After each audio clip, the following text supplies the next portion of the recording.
नमस्कार, एकमत डिजिटलच्या विशेष बुलेटिनमध्ये आपल्या सगळ्यांचं स्वागत. मी नितीन बनसोडे. आज आपण पाहणार आहोत महानगरपालिकेच्या भ्रष्टाचाराचं उग्र स्वरूप. मित्रांनो, शहरामध्ये आपण ठिकठिकाणी पाहिलं असेल की शहरामध्ये ड्रेनेजच्या नावाखाली अनेक रस्ते फोडले गेले आहेत आणि त्या रस्त्यामधून ड्रेनेजची पाईपलाईन टाकण्याचं काम अजूनही सध्या शहरात सुरू आहे. काहीतरी नवं होतंय, शहरातील ड्रेनेजचं काम होतंय हे दाखवण्यासाठी महानगरपालिकेने सुरू केलेला हा खेळ सध्या सुरू असला तरी या ठिकाणी पाहायला गेलं तर हा जो नेमका प्रकार आहे तो केंद्र शासनाच्या एका योजनेचा आहे. महानगरपालिकेच्या पाणीपुरवठा विभागामार्फत जी सांडपाण्यावरची प्रक्रिया करणारा प्रोजेक्ट आहे त्या प्रोजेक्टसाठी केंद्र शासनाने 305 कोटी रुपये या ठिकाणी मंजूर दिले देखील. आणि त्या योजनेअंतर्गत शहरातील रस्ते खोदून ड्रेनेजचं काम सुरू आहे. प्रोजेक्ट सुरू असल्याचं दाखवतंय. सांडपाण्यावरील प्रक्रियेचा प्रोजेक्ट सुरू असल्याचं दाखवतंय. काय नेमकं वास्तव आहे, महानगरपालिकेच्या अधिकाऱ्यांचा काय नेमकं भ्रष्टाचार आहे हे आपण दाखवणार आहोत. चला तर जाऊयात, मग नेमका काय आहे प्रकार पाहूया. लातूर मनपाचा 305 कोटीचा अमृत महाघोटाळा. प्रकल्प हवेत, 60% निधी बिल्लेबाजांच्या खिशात. सावधान लातूरकर, तुमच्या घामाचा पैसा महानगरपालिकेच्या भ्रष्टाचाराचा गटारात वाहून जातोय. अमृत 2 योजनेखाली लातूर मनपात 305 कोटींचा असा दलाली खेळ सुरू आहे, जो पाहून तुमचे देखील डोळे पांढरे होतील.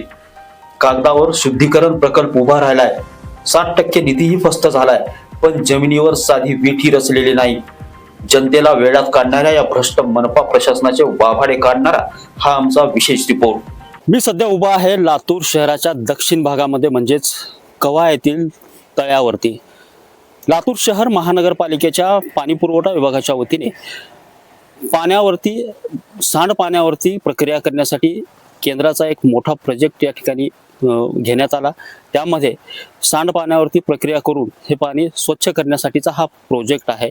आणि अमृत 2 फेज योजनेअंतर्गत हा प्रोजेक्ट या ठिकाणी राबवण्यात आला. त्यासाठी केंद्र शासनाकडून 305 कोटींचा निधी उपलब्ध झाला आणि त्यातील 60% निधी जो आहे तो काम पूर्ण झाले असल्याचं दाखवत खर्चही करण्यात आला. मात्र प्रत्यक्षात आपण पाहू शकतोय हे कवा येथील तळं आहे आणि या तळ्याच्या आजूबाजूला जर पाहायला गेलं तर कुठलाही सांडपाण्याचा प्रोजेक्ट या ठिकाणी दिसून येत नाहीये. याचबरोबर पाणी पुरवठा विभागाच्या वतीने जर पाहायला गेलं तर कुठलंही काम या ठिकाणी दिसून येत नाही, कसलंही काम झालेलं नाही. महानगरपालिकेचा दावा आहे की केंद्राच्या योजनेमधून अमृत 2 योजनेमधून हा प्रकल्प 60% उभारला गेलेला आहे. 60% या प्रकल्पाचं काम जे आहे ते पूर्णपणे झालेलं आहे. मात्र या ठिकाणी पाहायला गेलं तर काम तर सोडाच, पण या ठिकाणी प्रकल्पाची कुठेही आसपासपर्यंत तळ्याच्या आसपासपर्यंत उभारणी दिसत नाही. आणि विशेष म्हणजे 60% काम पूर्ण झाल्याचा दावा महानगरपालिका करते. 60% खर्च देखील या ठिकाणी जवळपास पावणे 200 कोटींचा हा खर्च जो आहे तो या ठिकाणी करण्यात आलेला आहे. मात्र या ठिकाणी काम झालेलं नाही.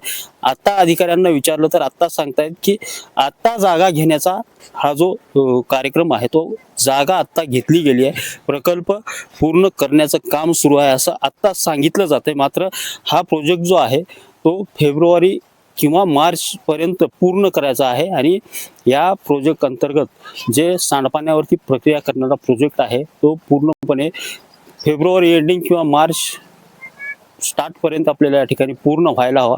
मात्र सध्या परिस्थिती पाहायला गेली तर इथं काहीच दिसून येत नाही. त्यामुळं महानगरपालिकेच्या अधिकाऱ्यांचं पितळ या ठिकाणी उघडं पडलेलं आहे. एवढ्या मोठ्या प्रमाणात आलेला निधी, 305 कोटींचा निधी हडप करण्याचं कटकारस्थान नेमकं कोणी रचलं आणि हे पाप करणाऱ्या अधिकाऱ्यावरती आता काय कारवाई होणार आहे किंवा याची चौकशी होईल का असा प्रश्न उपस्थित राहतोय. लातूर शहराला सध्या नरकाची कळा आली आहे. रस्ते फोडले, धूळ उडते आणि जनता त्रस्त आहे. 305 कोटींच्या अमृत 2 योजनेचा हा अमृत केवळ अधिकारी आणि गुत्तेदारांसाठीच गोड ठरतोय. पाणी पुरवठा विभागाने भ्रष्टाचाराचा असा काही नळ लावलाय की जनतेचा पैसा थेट गुत्तेदारांच्या तिजोरीत जाऊन पडतोय. धक्कादायक म्हणजे सांडपाणी शुद्धीकरणाचा जो प्रकल्प दाखवण्यात आलाय तो फक्त फाईलवरच आहे. प्रकल्प अस्तित्वात नाही, पण 60% निधी मात्र उचलला गेलाय. हा जादूचा प्रयोग लातूरच्या मनपाच्या इंजिनियर्स आणि अधिकाऱ्यांनी करून दाखवलाय. प्रकल्प गायब, पण कोट्यवधी रुपये कोणाच्या खिशात जिरले असा सवाल आता उपस्थित होतोय. दलालीचा कळस पहा. रस्ते फोडण्यासाठी एक गुत्तेदार आणि ड्रेनेज टाकण्यासाठी दुसरा. हे कशासाठी? तर प्रत्येक टेंडर मध्ये टक्केवारी आणि दलाली खाण्यासाठी. लातूरकरांच्या सुखसुविधांची राख रांगोळी करून हे भ्रष्ट अधिकारी स्वतःचे बंगले बांधतायत. 305 कोटीच्या या महाघोटाळ्यावर आता राज्य सरकार गप्प का? प्रकल्प नसताना पैसे देणारे अधिकारी अजून खुर्चीवर कसे? लातूर मनपाची ही पाणी चोरी उघड झाली आहे.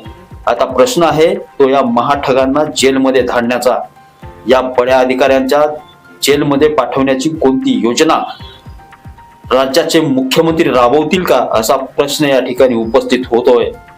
खोटं बोल पण रेटून बोल ही जी म्हण आहे ती महानगरपालिका लातूरच्या अधिकाऱ्यांना खरी ठरते. याचं कारण म्हणजे आपण पाहिलं, ज्या ठिकाणी सांडपाण्यावरती प्रक्रिया होऊन पाणी शुद्ध करण्याचा प्रोजेक्ट आहे तो प्रोजेक्टच अस्तित्वात नाही. अधिकारी आता कुठे सांगतायत की जागा घेतली जाते, जागा घेण्याचं काम सुरू आहे, प्रक्रिया सुरू आहे. मात्र ज्या प्रोजेक्टसाठी शहरभरातले रस्ते उद्ध्वस्त महानगरपालिकेने केले तो प्रोजेक्टच मुळात अस्तित्वात नसल्यामुळे आणि हा प्रोजेक्ट येत्या फेब्रुवारी आणि मार्चच्या एंडिंग पर्यंत पूर्ण करायचा आहे. मात्र या ठिकाणी आता पाहायला गेलं तर कसलीच प्रक्रिया पूर्ण झालेली नाही. त्यामुळं खोटं बोल पण रेटून बोल हा जो महानगरपालिकेच्या अधिकाऱ्यांचा जो फंडा आहे तो या ठिकाणी खोटारडा ठरलाय आणि महानगरपालिकेच्या अधिकाऱ्यांनी भ्रष्ट कारभार करत चक्क केंद्र शासनाच्या पैशावर डल्ला मारलेला आहे. 60% रक्कम खर्च झाल्याला दाखवलंय. आणि हा महाघोटाळा करणाऱ्या अधिकाऱ्यांची आता चौकशी होणार का, हा प्रश्न सध्या उपस्थित राहिला आहे. नितीन बनसोडे, एकमत डिजिटल, लातूर.